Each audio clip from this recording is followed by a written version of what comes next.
Algumas batidas da cabeça podem passar batido para a gente e elas são extremamente relevantes aos olhos clínicos, aos olhos de especialistas.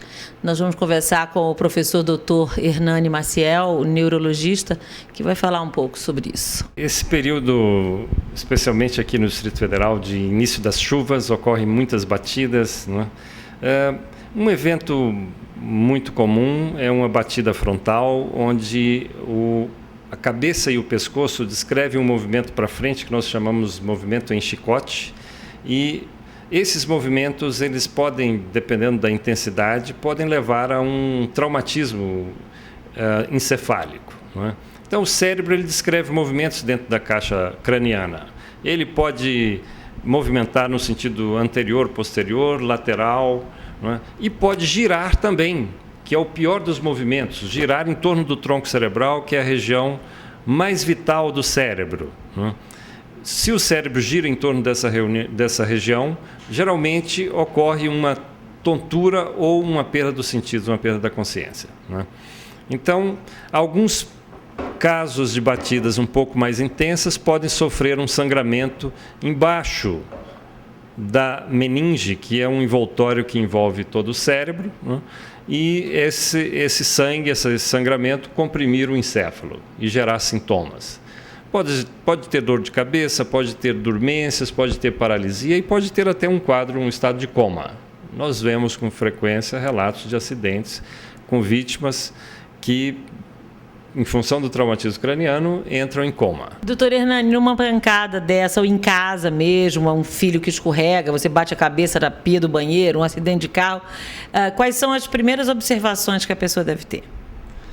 Primeiro, observar se foi uma batida intensa, se é uma criança pequena, se há mudança do comportamento, se a criança vomitou, não é? Se tem alguma alteração do movimento, se a criança está desequilibrada ou se enfraqueceu um dos lados do corpo. Se tiver qualquer sintoma desse, tem que procurar o médico, não é? Tem que procurar o serviço especializado, não é? Caso batidas leves, não é, e tal, é só uma observação, às vezes o uso de um analgésico, não é?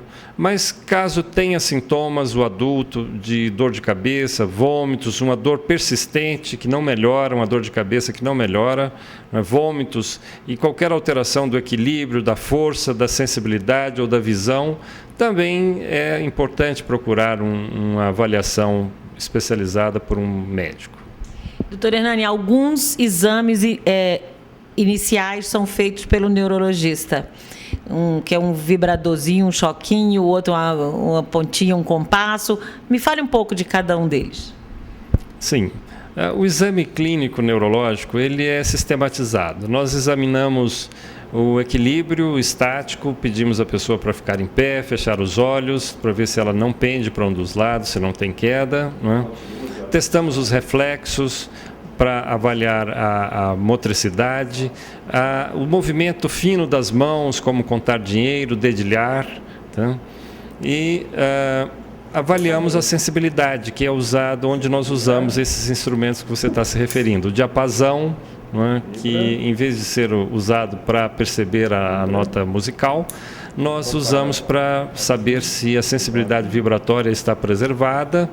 A sensibilidade dolorosa, que nós usamos uma agulha ou uma roseta com pontas afiadas para testar, sempre comparando um lado do corpo com o outro, e também a discriminação entre dois pontos. Nós usamos um compasso onde ele é aberto e com os olhos fechados o paciente tem que dizer se são dois pontos ou, quando fechamos o compasso, se é um ponto que ele está sentindo, não é? Examinamos também o movimento dos pares cranianos, dos olhos. Examinamos finalmente o fundo de olho, que dá uma ideia, em alguns casos de aumento da pressão dentro do crânio, o fundo do olho é alterado. É isso aí. Viver em Brasília, super ligado na sua saúde e nos cuidados que você deve ter. Valeu.